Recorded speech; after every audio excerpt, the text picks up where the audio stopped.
Before I started this YouTube channel, I failed at so many different things trying to be creative.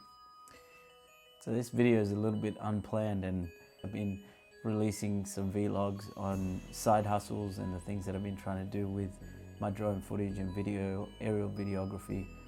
And I thought to myself, I need to continue to share why I started this YouTube channel. In today's video, I wanted to really think about the people that I was trying to connect with and try to tell the story from the perspective of, if I was talking to myself, what would I be saying?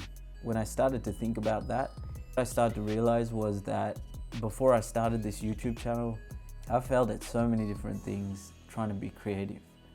And from a very young age, I've been trying to create and be creative. I'm now 33, and ever since I was 18 and old enough to drive a car, I can remember trying all these different side hustles and failing at them. I remember the first ever way of trying to make money online through my creativeness was being a graphic designer on a website called Redbubble, which is a merchandise store. And it was my first taste of being an entrepreneur, trying to use my creativity to create an income for myself. And that gave me a taste of what I actually wanted to do for the next year and the years leading on. As life started to get a bit more serious and I started to grow up and mature, I also realized that I needed a house and a home to live in. I needed to make ends meet. And so my creativity got pushed aside. Finding your way back to it was always a challenge, but what I continued to do was try to be creative no matter what. I've always flown drones, so that was a bit of a no-brainer for me. And when I started this YouTube channel, I wanted it to be something that I loved doing. I started asking myself, why do I want to do this? And I started to think about, what do I love doing, and what am I good at? Those types of questions really helped me reflect, and it's been a long, long time of reflection, and I still find myself looking for that avenue of merging my creativity with, creating that lifestyle that I'm after, creating the life that I'm after, but also doing something that I'm actually really passionate about and means something to me. So I knew that YouTube videos and creating videos, pieces of content, was always going to be something that I would love doing, and it's starting to become and really gain more and more momentum.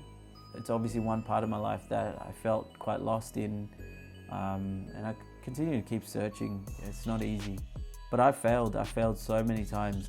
Doing this is actually quite hard. You feel vulnerable at first, for sure. If anyone has been in this position where they've actually opened up about things that they've been through and shared their story, you'll know exactly what I'm talking about. It's not easy to get to this point where you're like, I've got to share with people and be open and transparent with the things that you've been able to do. And to be honest with you, in my eyes, there's a lot of things that I've tried that I've failed at. There are a lot of things in my life that I've done and succeeded from a professional career standpoint, which, have been, I'm really grateful for, and I'm blessed to have those opportunities, and I've had some awesome relationships and great people around me. Something I became obsessed with is becoming an online entrepreneur, and there's so much information out there, it's just become so overwhelming. You've got heaps of different people telling you what you should do, how you should do it, and you just get lost in it. But before you know it, you just become completely paralyzed with how much information there is.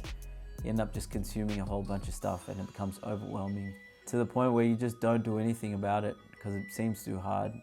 And that's kind of the danger of watching too much content, not actually taking action or knowing why you're watching that piece of content. It doesn't always help you achieve what you want, but it is a great resource if you use it the right way. And something that I continuously get challenged with is trying to take some of the things that I'm seeing, learning, hearing, and actually making them happen or taking action with those things.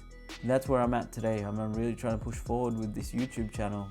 One thing I found I needed to do really quickly was find how I could be my authentic self in front of a camera. Like talking to you right now through this lens. There's no one else here. It's just my dog, and at first it's daunting, and it's not fun just sitting here hearing your own voice. After a while, you build the ability to communicate. You build the ability to block out, and when you are chasing something or you're wanting something so bad, in your life as a creator, you'll start to realize that you won't let anything get in your way. You know, even if that means awkwardly staring into a camera and opening up about my past experiences so that I could maybe share some of that story with someone that could help them. Just so I don't keep blabbing on, I'm just gonna check my notes here. As a creator, what I found was that I was always chasing what the next trend was or the next cool thing so I could get on that wave and then hopefully make it big as a result of it. And for a long time I thought that was the way to succeed. In actual fact, it's completely the opposite. You've really got to find what you love doing, a hobby that you've got, any kind of passion that you got for life. Something else that I found out throughout this journey was that I'm a creative person and I need to be creative. No matter what I was doing, I was always trying to find creativity within it. You may be able to take me as an example, or anyone else has actually tried to be creative and create the lifestyle and the life that they're after. If you don't love the job that you're doing and you're not truly passionate about those things, that you're actually spending time, precious time in your life doing them, I got to a point where I was just not going to do them anymore. Or if I had to, it was because there was a genuine need for them. I had no option at that point until I was able to work myself towards something that would allow me to let go of those things, whether it be changing my job, changing lifestyle, doing something else for an income. All those types of things really were something that I was not willing to trade off anymore. Yeah, I think it's so cool being able to see other people go after what they love and what they are hoping for in their lives, and you know, I'm trying to do the same thing. So as I build out my YouTube channel, you'll start to see a little bit more content like this, because this is a part of who I am. This is a part of the channel that I'm trying to create. The brand around myself is the creative person that I am. Hopefully you get some value out of this. Stay tuned for the next video. I'll definitely catch you on there. Until then, take care, and I'll see you on the next video. Bye.